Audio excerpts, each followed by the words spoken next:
கணவன் சுயநலக்காரனா?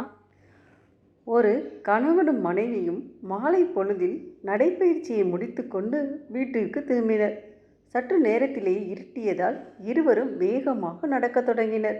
திடீரென சடசடவென மழையும் சாரலுமாய் வீசத் தொடங்கியது. வேகமாக நடந்து கொண்டிருந்தவர்கள் பிறகு ஓடத் தொடங்கினர். வழியில் பழுதடைந்த ஒரு கயிற்று பாலம் மழை நீரில் அடித்து கொண்டு செல்லும் நிலையில் இருப்பதை கண்ட கணவன் முதல் ஆளாக வேகமாக ஓடி பாலத்தை கடந்து விடுகிறான். கயிற்று பாலத்தை கணவன் கடந்து முடிக்கும்போது தான் மனைவி பாலத்தின் நடுவே நின்று கொண்டு மலைச்சாரலோடு இருட்டும் சேர்ந்து விட்டதால் மனைவி மீதமிருக்கும் பாலத்தை கடக்க முடியாமல் பயந்து கொண்டாள். மின்னலும் இடியும் சேர்ந்து கொள்ள பாலத்தின் மறுபக்கத்தில் இருக்கும் கணவனை துணைக்கு அழைத்தாள். இருட்டில் எதுவும் தெரியவில்லை.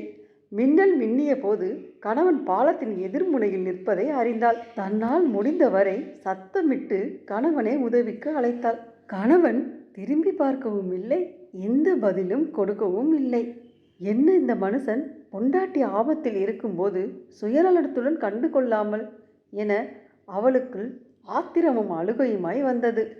மிகவும் பயந்து கொண்டே கண்களை மூடிக்கொண்டு மெல்ல மெல்ல பாலத்தை கடந்தாள்.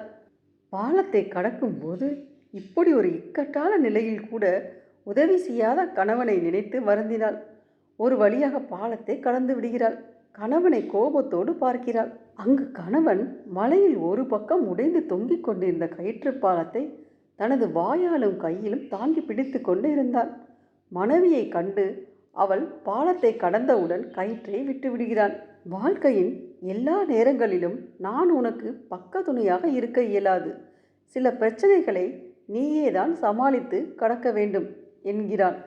நீங்கள் இருக்கும்போது எனக்கென்ன கவலை என்றவள் கட்டி அணைத்து கண்ணீருடன் கணவனை முத்தமிடுகிறாள்.